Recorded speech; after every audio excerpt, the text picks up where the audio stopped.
Muy buenas tardes. Este espacio que hemos nombrado a la sombra del árbol de la vida para de alguna manera conectar con esa identidad fundamental, con ese símbolo fundamental de la Casa de las Américas, que es este árbol maravilloso que está a nuestras espaldas, una pieza del artista mexicano Alfonso Soteno, del artista de MTP. Se llena de alegría por tener por segunda ocasión con nosotros a el profesor puertorriqueño de Borinquen, Ramón Grosfoguel, sociólogo, profesor de estudios étnicos de la Universidad de California en Berkeley. Grosfoguel tiene un doctorado en Temple, ha hecho estancias postdoctorales en el Centro Fernand Braudel de Nueva York y en la Casa de las Ciencias del Hombre en París. Ha publicado numerosos libros y editado artículos que han aparecido en revistas de todo el mundo, de los 5 continentes quizás, no sé si en Australia, seguramente sí. Y bueno, Grosfoguel es uno de los grandes pensadores de nuestra América y del mundo desde la perspectiva decolonial, una perspectiva a la que él ha aportado muchas ideas fundamentales, pero con la que también ha sido crítico y sin lugar a duda, además de esa perspectiva que es quizás por donde más los conocemos, sus aportes a la idea del giro decolonial, están también sus aportes a los estudios sobre el Caribe, sobre América Latina, sobre las sociedades del sudeste asiático, todo lo que ha trabajado en términos de estudios étnicos raciales, estudios de latinos en los Estados Unidos. Ahora mismo hablábamos de ese tema, al cual también ha aportado mucho. Y son importantes también sus estudios sobre el tema de los marxismos negros, los marxismos latinoamericanos, que yo creo que son verdaderamente, hay libros, hay ideas de él verdaderamente importantes en este sentido. También en los últimos tiempos ha escrito sobre el Islam, sobre la islamofobia, digamos sobre estas concepciones racistas que terminan hoy o que se imponen hoy desde perspectivas absolutamente imperiales, también en términos de genocidio. Y bueno, también está todo lo que hoy está pasando con Palestina y que verdaderamente es algo que debemos seguir denunciando, seguir discutiendo y presentando los argumentos para condenar sin duda alguna esa injusticia. Entonces estoy muy feliz, y ya lo digo, de volver a tener a Grosfoguel en este espacio. Agradezco muchísimo a Mariela Castro que nos acompañe hoy, la directora del CNC, en esta grabación, en este programa. Y el tema que Grosfoguel nos va a presentar hoy es de absoluta actualidad y de infinita importancia. Él nos va a hablar hoy de la disputa de la hegemonía en el mundo imperialista unipolar entre los fascistas de Davos y los fascistas tradicionales. O sea, discutir el fascismo hoy es de total importancia, incluso cuando hay gente que se niega a usar el término fascista porque siente que lo coloca en un momento temporal específico, que alude a una época específica, pero Grosfoguel lo usa con absoluta propiedad, como yo creo que hay que usarlo. Y bueno, nos interesa muchísimo tu perspectiva sobre este tema, ya lo digo, de gran actualidad para todos nosotros. Muchas gracias una vez más. Bueno, muchas gracias nuevamente por la invitación. El martes discutíamos el tema de la colonización cultural y epistemológica. Sobre todo la colonización epistemológica, tuvimos una discusión sobre el tema que estará colgado en la página de YouTube de Casa, Las Américas. Hoy yo quería traer un tema que creo que es de actualidad en términos de la situación que vive el mundo hoy. Para mucha gente le tomó de sorpresa el triunfo de Donald Trump ¿no? Porque, claro, una persona que ha sido convicta de intento de violación sexual es una persona que abiertamente se pronuncia de forma racista, sexista, homófoba, pues ha quedado electo, pero con una votación impresionante, ¿no? Hay varios temas aquí que me gustaría discutir. En primer lugar, el momento histórico en que estamos. Estamos hablando de un momento de decadencia del imperialismo estadounidense, un momento de decadencia también del sistema civilizatorio que se puso ahí con la expansión colonial europea a partir de 1492. Hay 3 ciclos temporales del sistema mundo que entran en crisis en el año 2020, justo el año del COVID. Un primer ciclo es el ciclo que va del año 73 al 2020. Ese es el ciclo del neoliberalismo. Ese ciclo, digo 73 porque el neoliberalismo, como ustedes saben, el experimento de eso y el laboratorio fue la dictadura de Pinochet en Chile. Entonces, ese ciclo entra en crisis terminal. Cuando yo uso la palabra crisis terminal, no quiere decir que termine esta noche, es que cuando pensamos en ciclo, imagínense una campana, ¿no? Una campana así, que tiene mirando de allá para acá, un comienzo, un clímax y una decadencia, ¿no?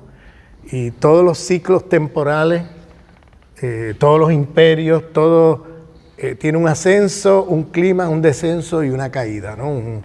Entonces, ningún imperio ha durado toda la vida, o sea, eso es una, vamos, si hay alguna ley en la historia es que nada es permanente. Entonces,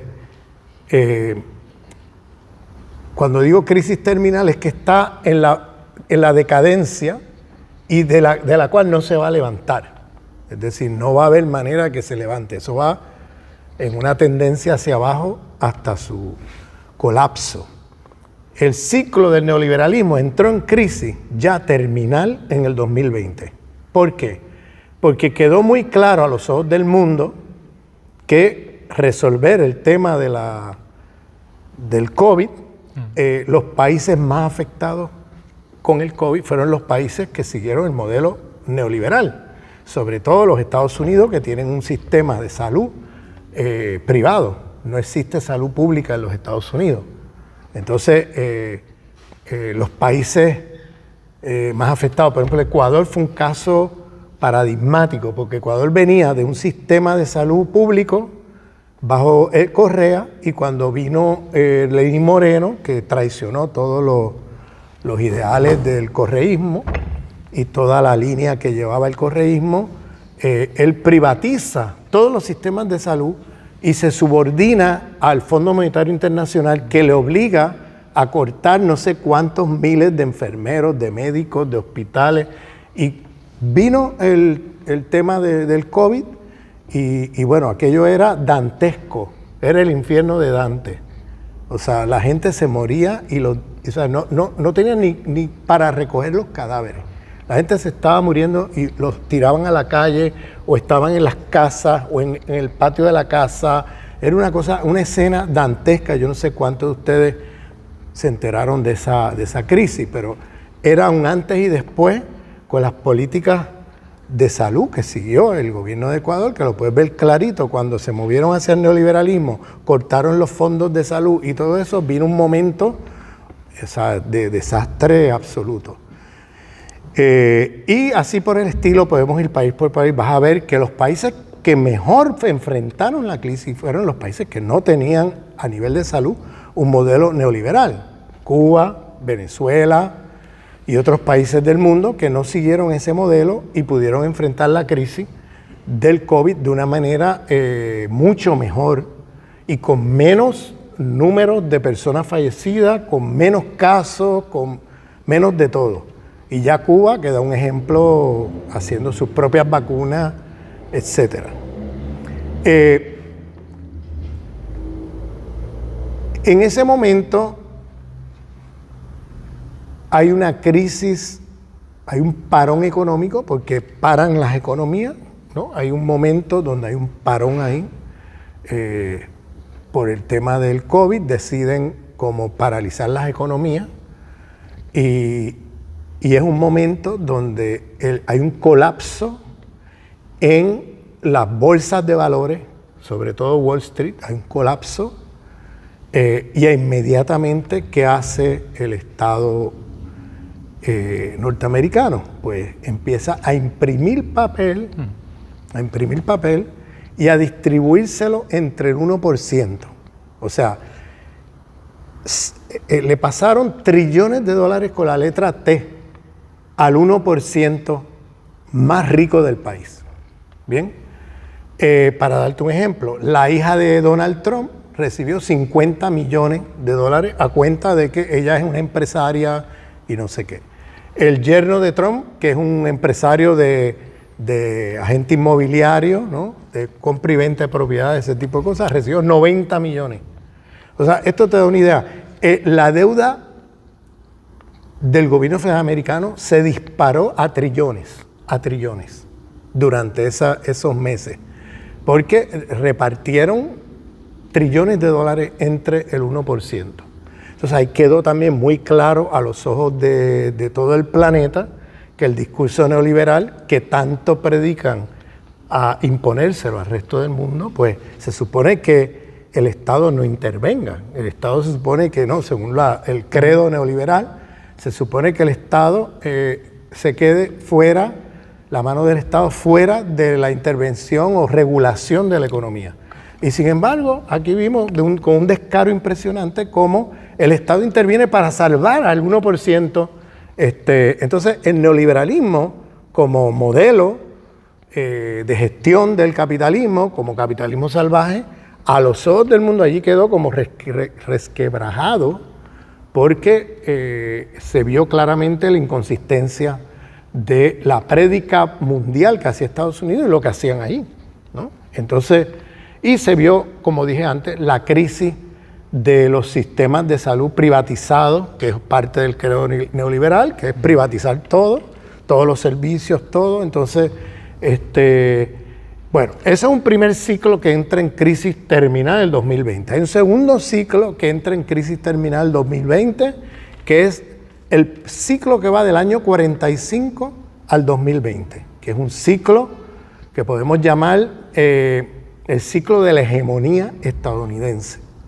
O sea, Estados Unidos, a los ojos del mundo, entra también en una crisis hegemónica, pierde autoridad moral, pierde credibilidad ideológica. ¿Por qué? Porque Estados Unidos, si se recuerdan, había una guerra entre los países europeos porque se robaban entre ellos las máquinas de oxígeno. Sí.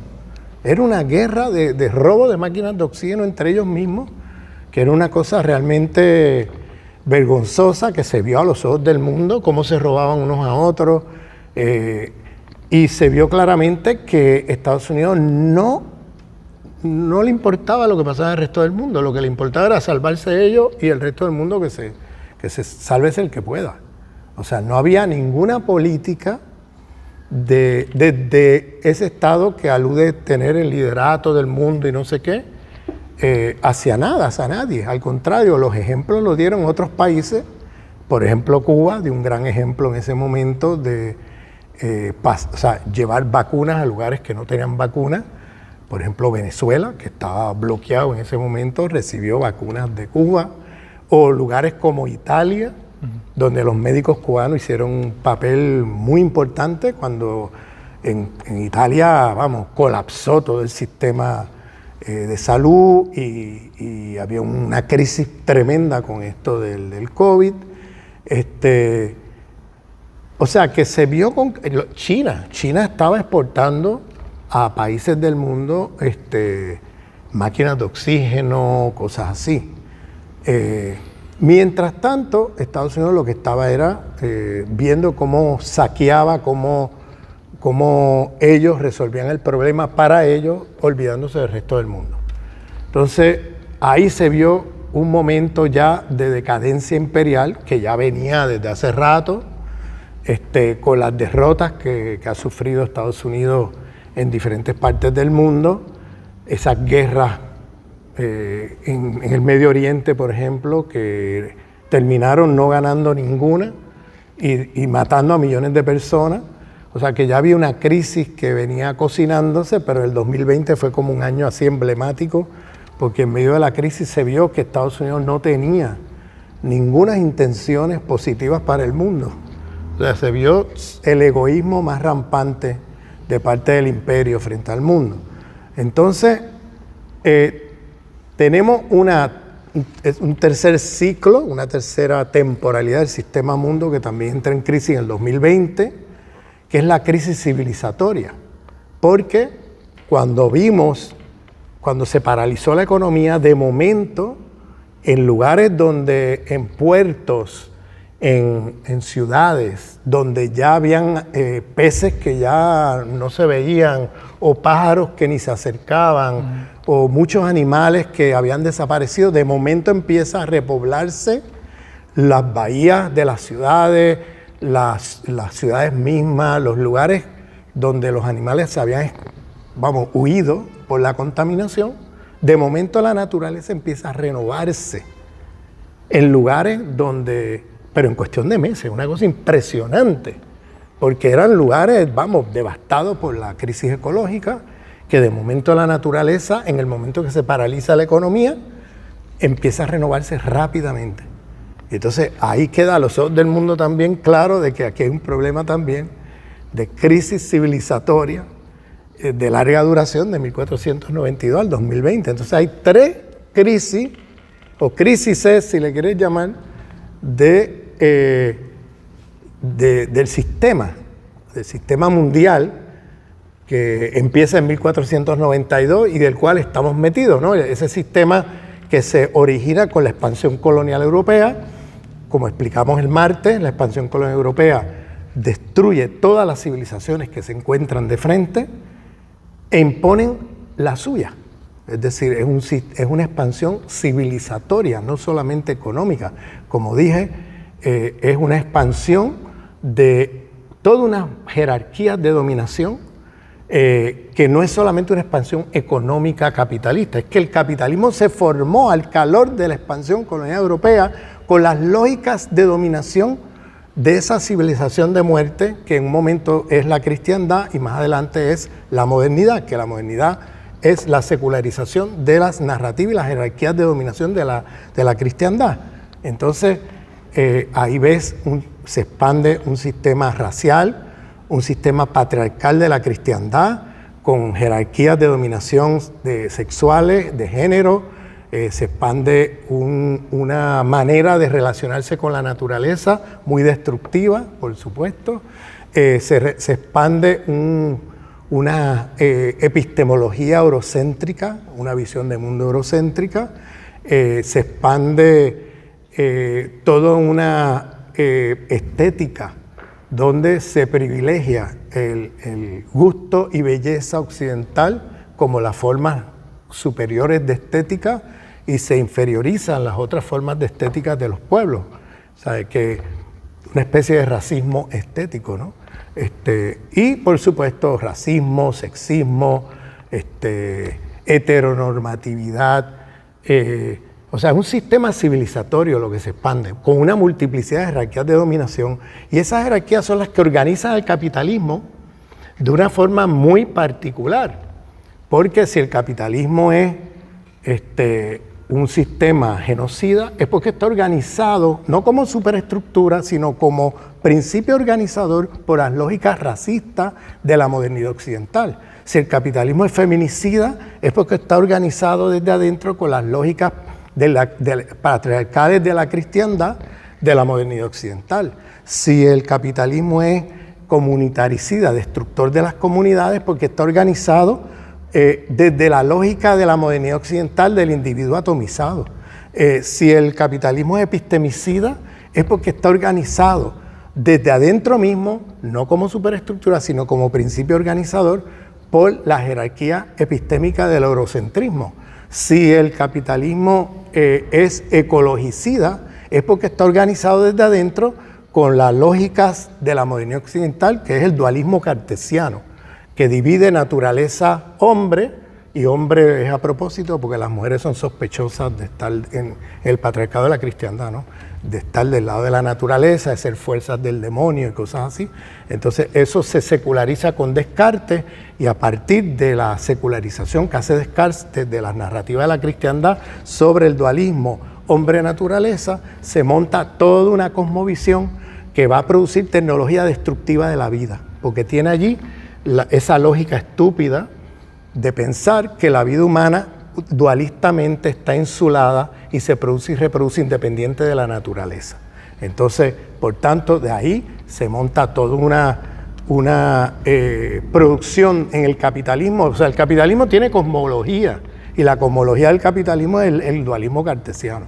Entonces, produce tecnología que tiene allí la racionalidad de la destrucción de la vida, porque has pensado estúpidamente que la vida humana está aquí, la vida de la naturaleza allá, y que puedes destruir todo lo que está allá, porque la vida humana va a seguir produciendo y reproduciéndose independientemente e insuladamente de la naturaleza. Entonces, con esa idea llevamos más de 400 años y estamos viendo los resultados, que no es solamente que el capitalismo es un sistema voraz que crea ganancia y destruye todo lo que puede, es más que eso, es una cosmovisión que piensa de manera estúpida que la vida humana puede producirse y reproducirse insuladamente de la naturaleza, y por tanto a la hora de hacer tecnología no tiene los cuidados porque ha pensado que puedes destruir todo lo que está alrededor y no pasa nada. De hecho, bajo esa cosmovisión de la cristiandad se concibe la naturaleza como enemigo. Entonces, porque en la época de la cristiandad el diablo, era el territorio del diablo y del demonio era la naturaleza. Luego eso se seculariza y se va a decir que la naturaleza es salvaje, es violenta, y que por tanto Bacon y Descartes van a decir hay que controlarla, hay que dominarla, hay que explotarla, incluso si posible hasta destruirla, porque es enemigo de los humanos. Entonces se concibe, es una concepción que ninguna otra civilización anterior a esta ha tenido, pues todas las otras civilizaciones tenían una visión holística, no dualista, en la relación entre humano y naturaleza. Pero bueno, entonces esa crisis civilizatoria se queda ahí al desnudo con esos años del COVID. Entonces, ante esa crisis tenemos a la vez, ante esa decadencia de los imperialismos occidentales, recordemos que también Estados Unidos es el país más deudor del mundo, tiene 35 trillones de dólares, o sea, con la letra T, ¿bien? Una deuda impagable. Y viven de producir papel. El papel dólar lo imprimen sin que tenga ningún respaldo en oro, plata, en nada, ¿bien? Viven de eso. Ahora, eso tiene los días contados, porque al tú imprimir papel así, lo que estás haciendo es generando inflación y devaluando la moneda, porque la moneda, mientras más papel tú produces, menos vale. Entonces, hoy día, con el ascenso del mundo multipolar, tenemos que hay una desdolarización del mercado mundial, ¿bien? Y entonces, tenemos en el mundo occidental una crisis de que no sabe, ahora mismo, de decadencia, donde el mercado mundial y la producción material del mundo está en el sudeste asiático, en Asia, y Estados Unidos está prácticamente desplazado de todo eso, esa producción, lo que hace es generar deuda. Entonces, lo único que le queda es la guerra. O sea, Estados Unidos, para poder recuperar lo perdido, lo único que queda son las guerras. Entonces, Estados Unidos tiene ahora mismo, fíjense que En África han perdido la guerra comercial con China. En Asia perdieron la guerra comercial con China. En el Medio Oriente han perdido todas las guerras en que se han metido en este siglo. Las han perdido todas. Recuperaron el mercado europeo con el golpe de Estado de lo que hicieron con Rusia vía Ucrania. Sacaron todas las empresas rusas mediante ese golpe de Estado que da Estados Unidos y la OTAN. Sacan las empresas rusas, las reemplazan con empresas estadounidenses y entonces recuperan los mercados europeos, le venden ahora a los europeos 7 veces más caro que las empresas rusas. Ahora los europeos están pagando los platos rotos porque son los que pagan una inflación galopante, que se les ha trepado el gas, el petróleo, todos los costos de la comida, de los servicios, de la electricidad, el gas, todo, a costa de este golpe de Estado que hace Estados Unidos vía Ucrania. Pero ahora la pregunta es, ¿para dónde van? Bueno, pues obviamente, y está claramente definido, que lo único que le queda al imperio es América Latina. Bien, es América Latina. Y la ofensiva viene para acá. Y viene para acá la ofensiva del imperio por 2 vías. Por la vía de sacar a China de los mercados latinoamericanos, porque tienen que recuperar lo perdido. Es decir, lo único que le queda al imperio es América Latina. Si pierden América Latina, se cae el imperio, porque todo imperio vive de las periferias. Y si la única periferia que le queda es América Latina, porque han perdido África, han perdido Asia, han perdido el resto del mundo, pues se juegan la vida en América Latina. Entonces, yo vengo diciendo ya desde hace 2 años que después de las elecciones presidenciales, que ya acaban de pasar, va a venir una escalada del imperio hacia América Latina para recuperar lo perdido. Y entonces esa escalada se va a reflejar en que, para darle un ejemplo, Chile, que es una neocolonia americana desde hace mucho tiempo, el socio comercial número 1 de Chile no es Estados Unidos, es China.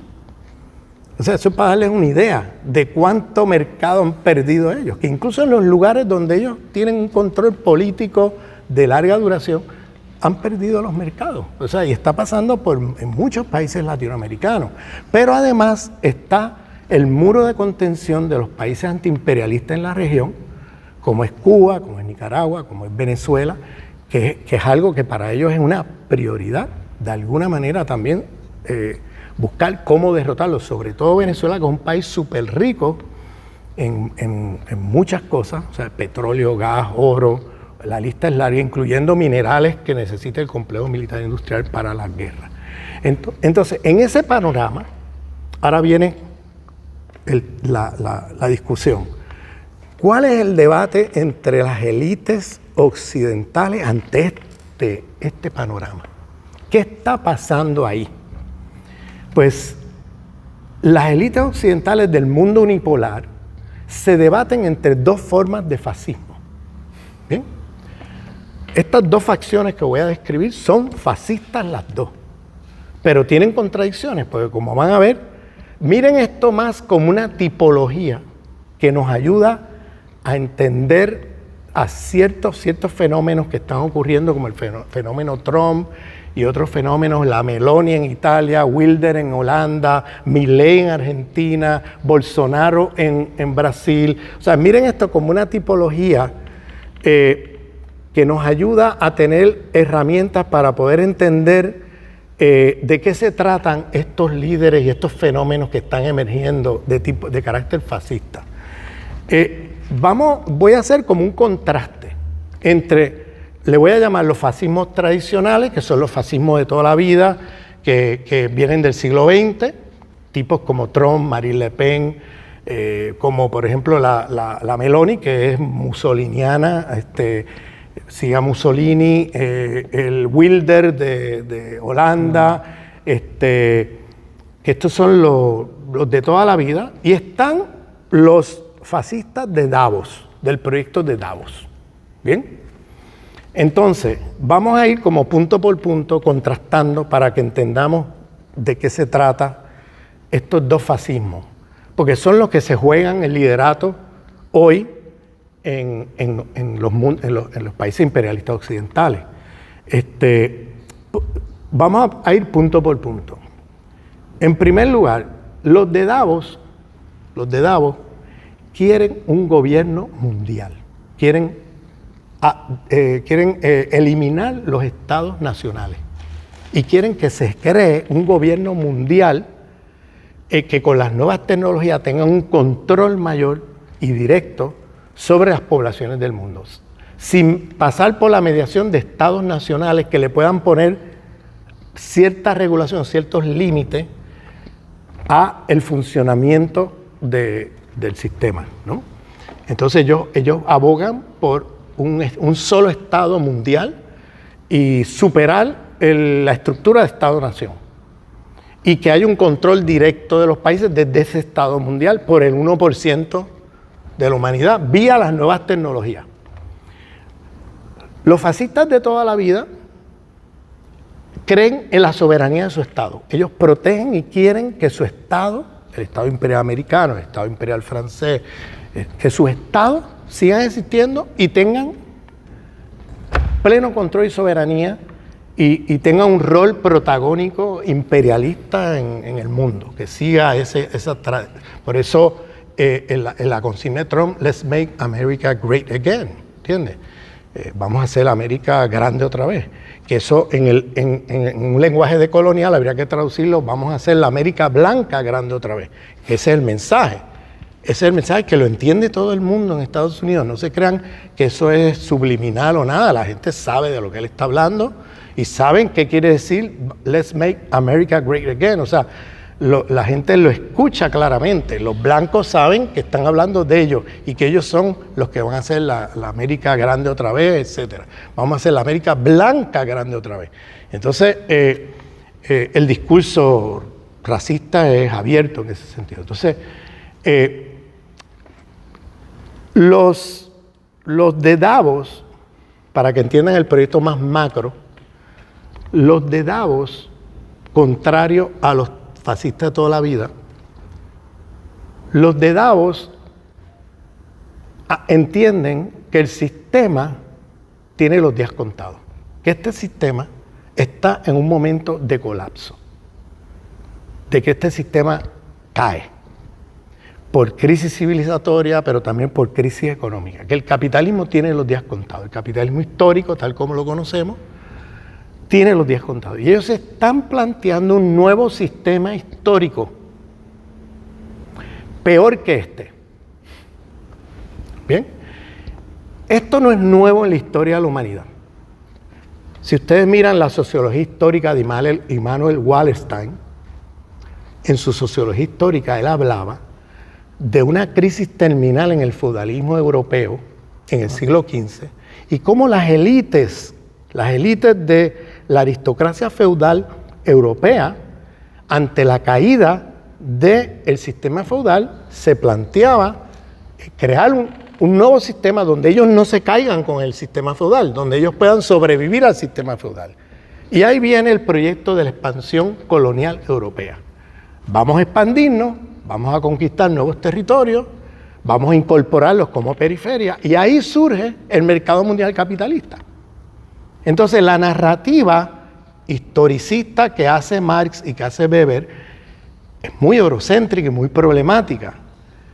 ¿Por qué? Porque nos hace creer que el capitalismo surge de una lucha de clase intraeuropea entre la burguesía comercial de las ciudades y la aristocracia feudal del campo. Y que había una lucha política, que podía ser una revolución, una guerra, lo que sea, o negociaciones donde la burguesía terminaba desplazando o imponiéndose sobre la aristocracia feudal. Y así es como te narra Weber y Marx el surgimiento del capitalismo, con un fenómeno intraeuropeo. Lo que la sociología histórica de Wallerstein, inspirada en los teóricos de la dependencia de América Latina, inspirada en Oliver Cox, el pensador afrotrinitario, que es el fundador de la teoría del sistema mundo, antes que Wallerstein, eso lo reconoce Wallerstein, inspirado en toda esa literatura, él plantea que lo que ocurre es que la aristocracia feudal se expande al mundo, genera un nuevo sistema histórico que es el capitalismo mundial, y cuando tú miras los apellidos de la de los capitalistas financieros transnacionales del siglo XVI son las mismas familias de la aristocracia feudal del siglo XV. O sea, lo que muestra Wallenstein es que no fue un fenómeno intraeuropeo el surgimiento del sistema mundo capitalista, sino que fue a través de una expansión colonial que se funda el sistema capitalista desde el primer día. Entonces, a través de esa expansión civilizatoria que esta aristocracia feudal hace para salvarse el pellejo, porque se caían con el sistema feudal. Entonces, se salvan expandiéndose al mundo y creando este nuevo sistema donde ellos quedan arriba y todo el mundo abajo. ¿Ve? Y entonces, y él hace la demostración histórica de eso. Bueno, él lo que plantea, y lo está planteando desde los años 80, esto es increíble, este señor desde los años 80 está diciendo, y en un primer momento la gente se reía de él está diciendo desde los años 80 que viene una bifurcación en el sistema capitalista mundial parecido a la crisis terminal del feudalismo europeo del siglo XV, donde él dice, viene una bifurcación donde el sistema va a colapsar y va a haber un momento de incertidumbre donde el sistema puede ir en la dirección de un nuevo sistema histórico más justo, más democrático, más revolucionario en ese sentido, o un sistema peor que este, donde las élites de este sistema, para no colapsar con este sistema y salvarse el pellejo, van a generar un nuevo sistema histórico peor que este. Y él pone de ejemplo lo que pasó en el siglo XV, cómo estas élites del siglo XV son las mismas que luego se reciclan como los nuevos, el capital financiero transnacional en el siglo XVI, 100 años después, ya eran las mismas familias. O sea, que no era una lucha de clase intraeuropea, es que pasaron de una a otra en menos de 100 años. Pasaron de aristocracia feudal a capitalista financiero, en menos de 100 años. Entonces lo que él plantea es que algo así va a pasar, va a haber una élite del capital financiero internacional que va a entender que esto se cae y que ellos no van a querer caerse con el sistema, y para evitar eso van a generar un nuevo sistema peor que este. Bien, yo quisiera, no sabes cuánto quisiera poder haber podido hablar con Immanuel Wallerstein hoy, porque él murió en agosto del 2019. Entonces él dijo todo esto y dijo, la lógica va a ser Davos. Observen a Davos, miren lo que está pasando en Davos, y lo está diciendo desde hace décadas, porque ahí es donde se está cocinando el nuevo proyecto histórico de las élites del capital financiero de este sistema. Y están ahí produciendo las distopías y las pesadillas globales, las están produciendo ahí, obsérvenlo. Él lo venía diciendo hace tiempo. Entonces, claro, cuando vino en enero del 2020, no sé si se acuerdan, enero del 2021, en Davos hacen ellos se reúnen en enero todos los años. Ese año se llamaba The New Reset, el nuevo reseteo, el nuevo reinicio.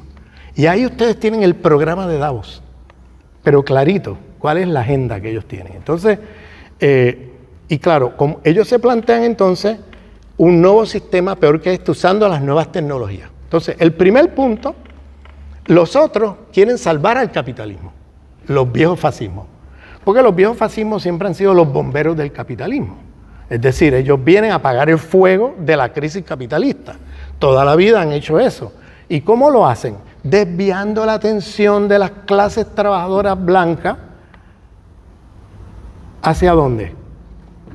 Hacia alguien, un trabajador que está en peor situación que ellos, usando ¿qué? El discurso racista.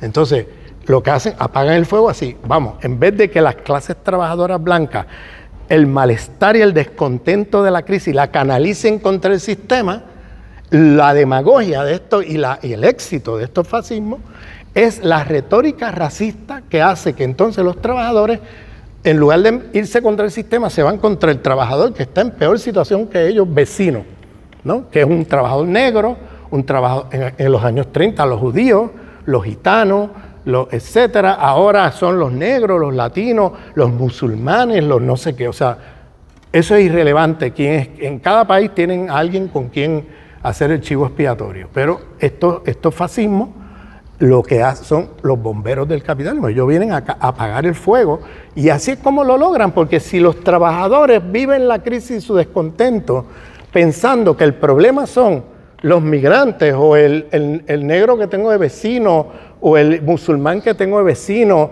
o el gitano o el no sé qué, pues olvídate, eso es fiesta para el capitalismo, porque el capitalismo no va a poder seguir subsistiendo. Entonces, los biofascismos se plantean salvar al capitalismo, ¿ve?, de su crisis. Los de Davos se plantean, olvídate del capitalismo, esto va a colapsar, vamos a inventarnos algo peor, que alguna gente le llama el tecnofeudalismo, ¿bien? Alguna gente está usando ese concepto que vamos a discutir. Entonces, volviendo a la tipología, bueno, los de Davos quieren un gobierno mundial y eliminar los estados nacionales. Los fascistas de toda la vida quieren los estados nacionales, quieren sostener la soberanía de su estado imperial y quieren renovar otra vez el poder imperialista y salvar al capitalismo de la crisis. Bien, ahí hay un primer punto de conflicto. Por eso estos le llaman los globalistas, no sé si han oído ustedes este lenguaje. A los de Davos le llaman los globalistas. Y los otros son, pues, qué sé yo, le puedes llamar los nacionalistas, pero los dos son fascistas, no te equivoques. Entonces, y voy a explicar por qué son fascistas. Todavía no he explicado eso. Entonces, ¿qué pasa? Los de Davos creen que hay una crisis ecológica. Ellos creen en la crisis ecológica. Los fascistas de toda la vida son negacionistas de la crisis ecológica. No creen en eso. ¿Bien? Y piensan que esto es un cuento, esto, lo otro, se burlan de eso. Bien. Pero los de Davos dicen, sí, hay una crisis ecológica. Pero la causa de la crisis ecológica no es sistémica, estructural o civilizatoria. Es que hay demasiados seres humanos. Son ecofascistas o ecomalthusianos. ¿Ustedes se acuerdan de Malthus, aquel economista británico del siglo XVIII-XIX británico, que decía que el desempleo y la pobreza era porque había demasiados seres humanos? Entonces, lo que hay que hacer es eliminar los seres humanos y acabamos con el desempleo y la pobreza. No era un problema estructural del capitalismo ni nada de eso. Ahora, a estos ecomalthusianos no les interesa la pobreza o el desempleo, ese no es el interés de ellos para nada hoy, pero les interesa el tema de la crisis ecológica, la crisis, el colapso civilizatorio. Entonces, ¿qué plantean? Lo mismo que Malthus, que dicen hay demasiados seres humanos, ese es el problema ecológico. Entonces, hay 8.000 millones de seres humanos y para ser viable el planeta Tierra hay que reducir los seres humanos a 2.000 millones. Hay 6.000 millones de más. ¿Ven por dónde van los tiros? Hay 6.000 millones de seres humanos de más. Que si no desaparecen, pues va a haber una crisis ecológica terrible, va a colapsar el planeta Tierra y no sé qué. Estas son las cosas que esta gente se está planteando, ¿bien? Entonces, los otros son negacionistas. Entonces, ¿qué hacer con los 2.000 millones que sobrevivan a la crisis, ¿no?, del ecomalthusianismo? Ahí viene otro proyecto de Davos que se llama el transhumanismo. ¿Qué es el transhumanismo? Robotizar a los seres humanos, transformarnos en robots.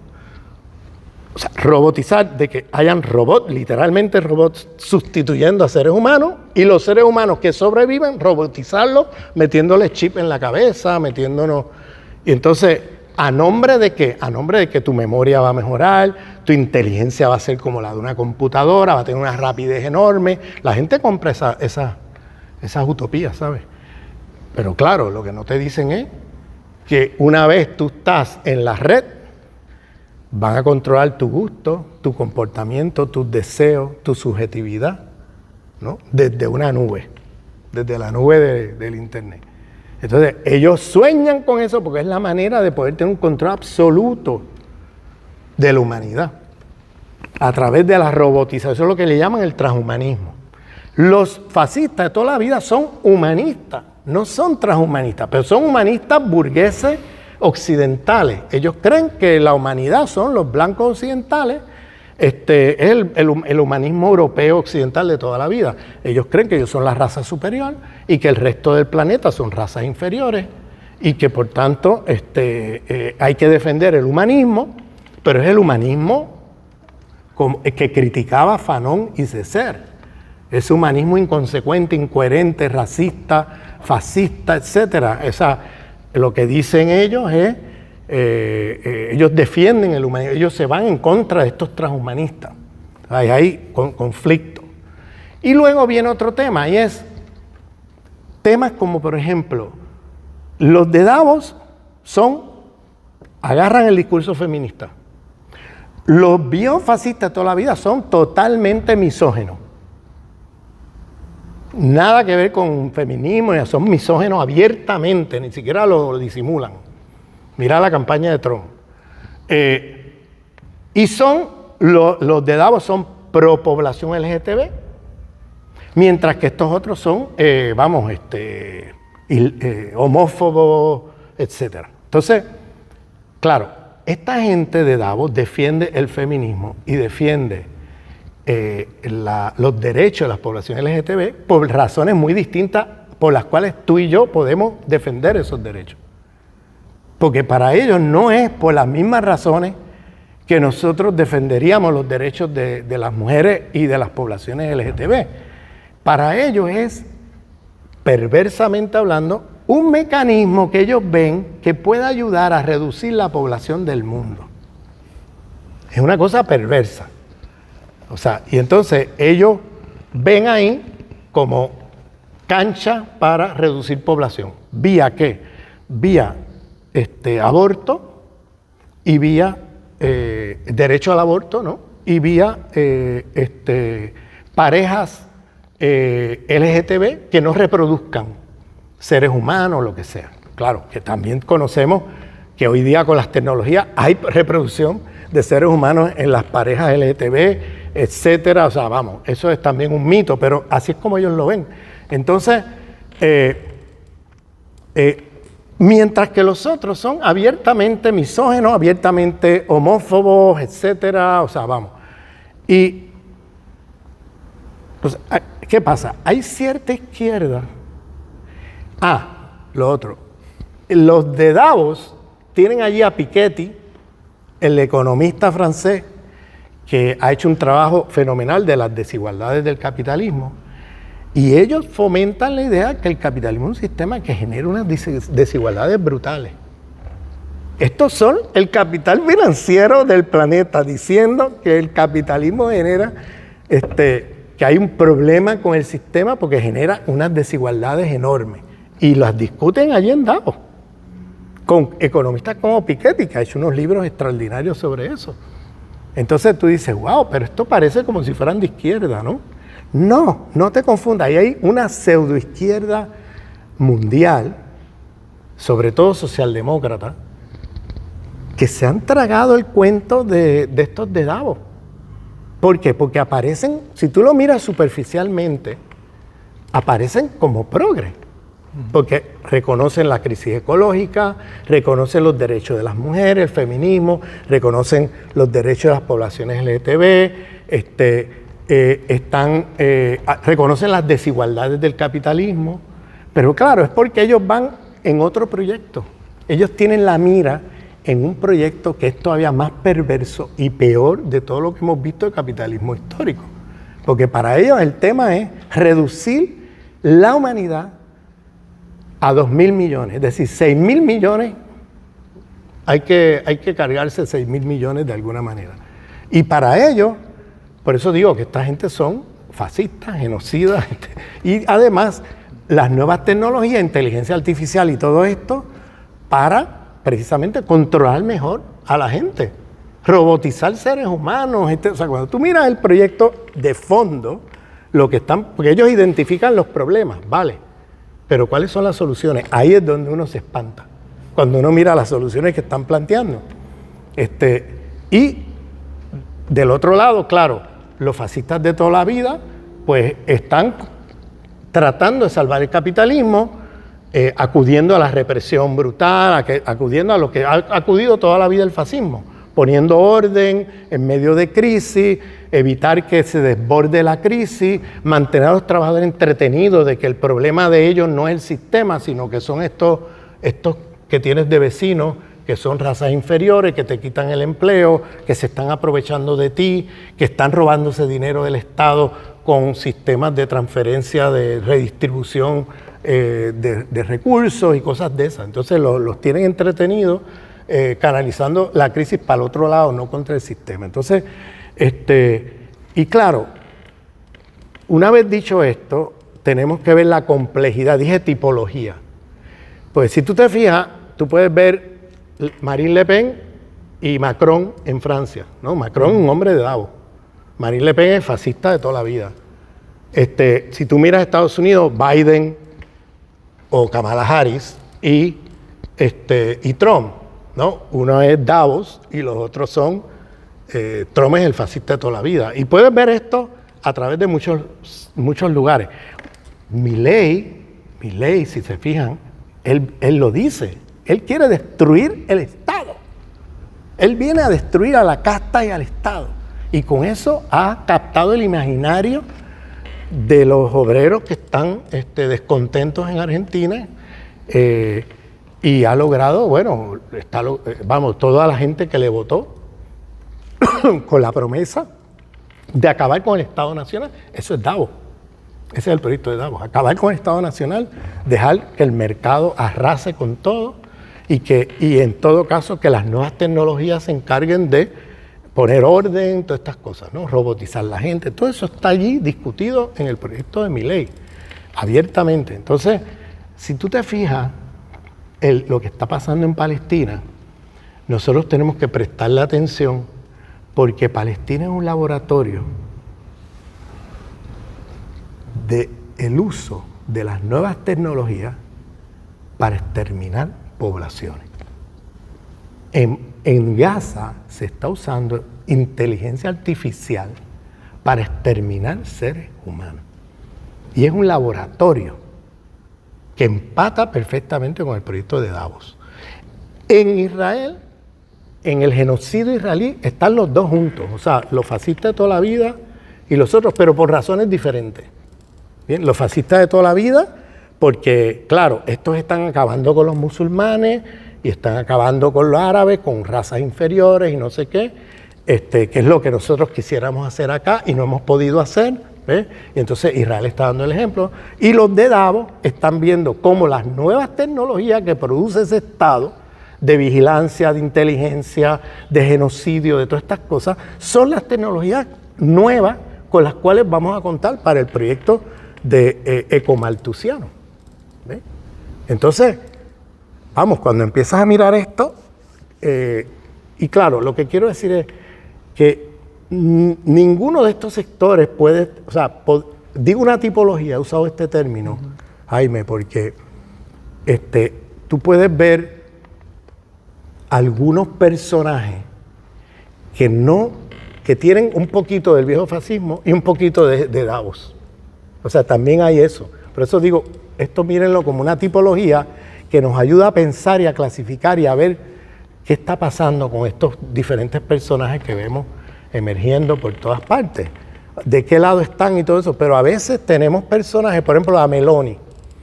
La Meloni es un personaje difícil de clasificar porque ella tiene allí del viejo fascismo de Mussolini, pero tiene de Davos. ¿Entiendes? Ella tiene mucho de Davos. Entonces, uno no sabe por dónde clasificarla. Ella está con el genocidio en Palestina, pero está también con la guerra contra Rusia vía Ucrania. O sea, ahí hay cosas así, mientras que Trump, al menos retóricamente, se ha expresado en contra de la guerra contra Rusia vía Ucrania. O sea, que hay todas estas contradicciones pasando, que miren esto como una tipología que nos puede servir para poder ver cómo esto se está desarrollando y desenvolviendo en diferentes líderes, en diferentes países. Yo creo que esto que vimos en las elecciones de Trump, ese que arrasó, hasta los hombres latinos votaron en su mayoría por Trump,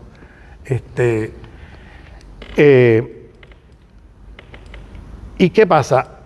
Trump está haciendo, es un imperio en decadencia, y la promesa que hace Trump es: vamos a volver a los viejos tiempos.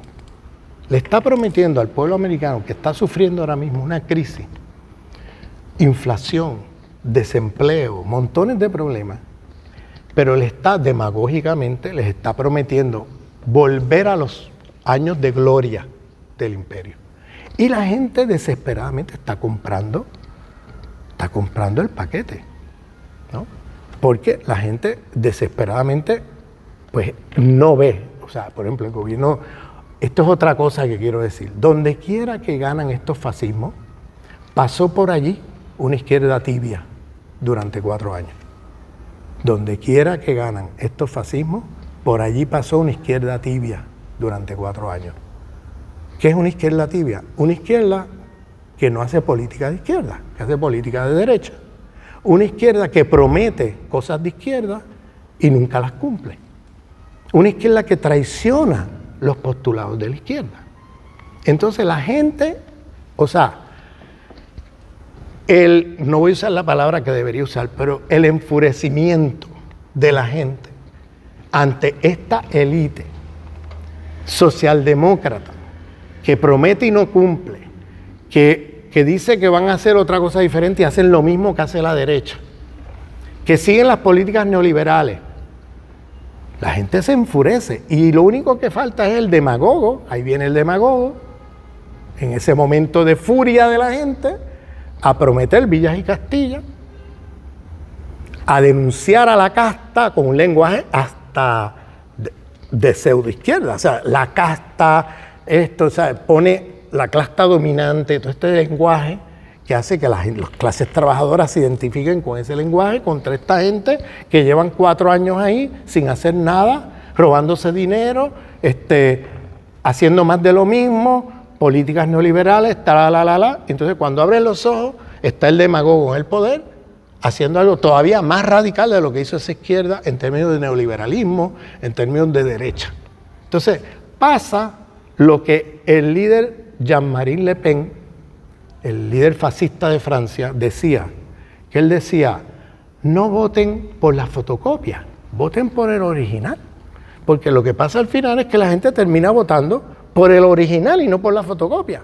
Si tú de izquierda te hiciste la fotocopia de la derecha, cuando llegaste allí y haces política de derecha y te haces fotocopia de la derecha, no has cambiado nada por el cual la gente pueda sentirse que tú has hecho algo, pero además de no cambiar nada, no has cambiado la subjetividad de la gente, porque vuelve y sigues haciendo lo mismo. En las próximas elecciones, pues la gente va a votar por el original, porque lo van a hacer mejor que tú, ellos lo hacen mejor que tú. Si tú dices lo que tú vas a hacer, neoliberalismo, represión a los mapuches, o represión a los pueblos originarios, represión a los movimientos sociales, pero si esta gente lo hace mejor, lo van a hacer mejor que tú, pues eso es la verdadera de extrema derecha. Entonces, fíjate que hay una correlación impresionante de líderes fascistas arrasando en las elecciones y los últimos 4 años una izquierda allí tibia que no hizo nada.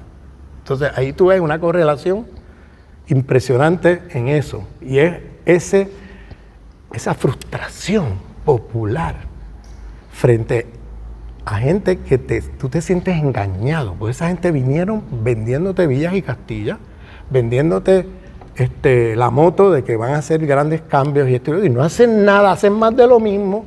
Mira, el caso de Fernández, si se acuerdan, Fernández, la deuda de Macri, que era una deuda ilegal, que la podía haber contestado en Washington, porque era ilegal todo lo que hicieron. Tenían la ley de su lado para decir: no reconocemos esa deuda. ¿Qué pasó? Fernández se fue a Washington con su ministro de Economía, que era un neoliberal, se lo llevó a Washington y firmaron, cuando el pueblo argentino estaba en las calles exigiendo que esa deuda no se reconociera, va y firma a espaldas del pueblo la deuda de Macri. ¿Ustedes se acuerdan de eso? No tienen idea cómo la gente se sintió traicionada por Fernández. En ese momento yo no conocía bien quién era este señor. Unas semanas después veo a Schwab, el líder de Davos, en una entrevista que le preguntan, oye, ¿ustedes qué han producido ustedes para el mundo? Alguien le pregunta y entonces él dice, no, nosotros hemos producido cuadros muy importantes para el mundo. ¿Y quién? Y Schwab dice, Macron es un cuadro nuestro que se formó con nosotros, Trudeau, el de Canadá, ese es otro cuadro nuestro que se formó con nosotros, y Fernández. Cuando yo vi eso fue que dije, ahora entendí por qué este señor corrió a Washington a firmar la deuda de Macri. Si este es un hombre de Davos. Este es un hombre de Davos. Esto no es vamos, que se pintaba de progre de todo esto. Mira, este es un hombre de Davos. Y el tipo lo dice Schwab abiertamente en una entrevista. Ahí fue que yo entendí el comportamiento de Fernández. ¿Y quién es Fernández? Yo no tenía idea de esa historia. Y bueno, estamos en un momento, para terminar, donde se está disputando dentro del mundo unipolar la hegemonía de ese mundo frente al mundo multipolar.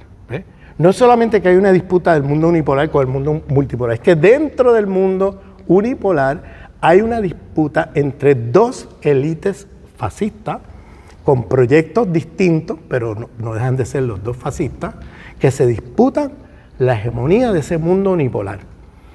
Por ejemplo, Trump está hablando de hacer volar la OTAN y que la OTAN se pague su propia defensa.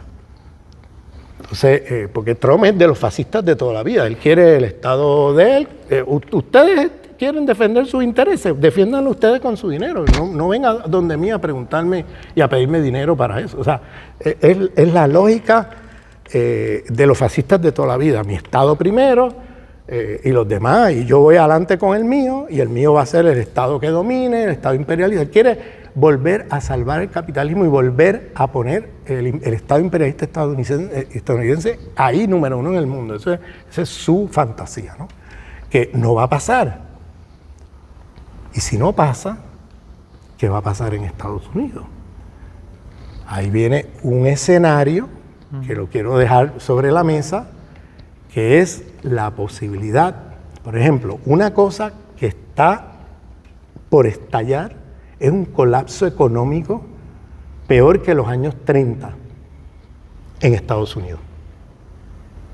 Lo está anunciando, no lo está anunciando Ramón Grofover, lo está anunciando los analistas de Wall Street. Gente de derecha, pero que son muy realistas, porque gente que tiene millones de dólares metidos en las bolsas y tienen una visión realista de la economía porque quieren quieren hacer dinero con la crisis, ¿entiendes? Esa gente, vamos, están muy enchufados con los mercados, y si yo he seguido los programas de estos analistas de Wall Street desde hace ya más 2 años ya, los sigo así y todos coinciden en que viene un colapso económico. La discusión es cuándo, si va a ser este año, si va a ser principios del otro, si va a ser finales del otro. La discusión es cuándo, pero que viene muy pronto ese colapso económico. Y las políticas de Trump van a acelerar el colapso. Porque ¿qué está planteando Trump? Eliminar los impuestos de los ricos, seguir incrementando la deuda del Estado a una deuda trillonaria, y eso lo único que te lleva es al colapso económico. O sea, las políticas de Trump van, pero de cabeza al colapso económico. O sea, no va a haber otra ahí. Y además las tarifas, estas tarifas que le quiere poner a China y todo eso, va a crear un colapso en la economía mundial. Porque va a haber primero, va a haber una inflación tremenda en Estados Unidos, para empezar. Y segundo, el comercio mundial se va a colapsar. Porque este tipo va a poner tarifas que lo único que va a hacer es acabar de colapsar la economía mundial, acabar de acelerar ese colapso que se está anunciando. Entonces, ¿por qué estos analistas analizan esto? Porque ellos, si tú miras, por ejemplo, la gente más rica de Estados Unidos tiene que hacer público dónde invierten su dinero. ¿Tú sabes eso? Es una ley en Estados Unidos muy rara, pero está ahí. Eso te sirve para tú mirar por dónde van los tiros. Por ejemplo, alguien como Bill Gates bueno, hay una serie de millonarios, billonarios, que que ahora mismo, ¿qué están haciendo con el dinero? Sacando el dinero del stock market, de la bolsa, sacándolo así en masa y metiéndolo en oro, metiéndolo en tierra, en otras cosas y dejando el dinero así, porque están esperando ese colapso y cuando estén los precios de ¿cómo se llama eso? De los stocks, de las acciones en el piso, entonces ellos entran al mercado y se compran todo. Así es como opera la lógica de esa gente. Entonces, están todos así, sacando el dinero. ¿Qué te dice eso? Esa gente sabe mejor que nosotros por dónde van los tiros. Esa gente están conscientes que viene un colapso y están preparándose para ellos no caer con el colapso y meterse en el mercado cuando todos los precios estén abajo y comprarse todo. Eso es la lógica de la cosa. Entonces, ¿qué consecuencias va a tener eso? Yo creo que Estados Unidos tiene todo el potencial de entrar en una guerra civil. Una guerra civil. ¿Por qué? Porque en un momento así van a acudir a chivos expiatorios. En un momento de colapso económico así, está todo el mundo armado en Estados Unidos. O sea, la gente, todo el mundo hay más armas en Estados Unidos en las casas de la gente que seres humanos. ¿Sabes eso? Hay más armas que seres humanos. O sea, la gente está armada. Hay milicias organizadas por todo el país. Cuando ven un momento así hiperinflacionario, que la gente no pueda comprar comida, una generación que nunca ha vivido escasez, van a sacar las escopetas y las ametralladoras debajo de la cama y van a salir a la calle a buscar la comida. Ahí va a haber, está el escenario montado para, ante un colapso económico, una guerra civil. Y lo otro que hay que temer, que es otro escenario, que un líder carismático, demagogo como Trump, une al pueblo en una invasión a un país del tercer mundo, como Venezuela, que es rico en petróleo, y le venda el sueño a los americanos. Hay inflación, esto es muy fácil de resolver. Metámosle la mano al petróleo venezolano y abaratamos todo, porque ahí vamos a tener petróleo, el lugar de mayores depósitos de petróleo en el planeta. Y ahí se acabó el problema. Eso lo ha dicho Trump ya, que la opción militar en Venezuela no está descartada. Porque otra cosa que puede ocurrir en ese escenario es que en lugar de una guerra civil, un líder carismático como Trump une al pueblo frente a un enemigo exterior. ¿Ves? Interior y exterior, pero sobre todo exterior, canalizando hacia una invasión militar hacia un país como Venezuela, que es un país muy rico. Y yo siempre vengo diciendo que hay que estar bien en alerta en todos los sentidos de la palabra frente a esta escalada, porque esta gente no van a dejar caer el imperio así, cruzados de brazos. Esta gente, el imperio se les está cayendo y van a pelear como gato boca arriba por mantener el imperio a flote, y la violencia va a ser el método por excelencia que van a usar. Bueno, gracias Ramón.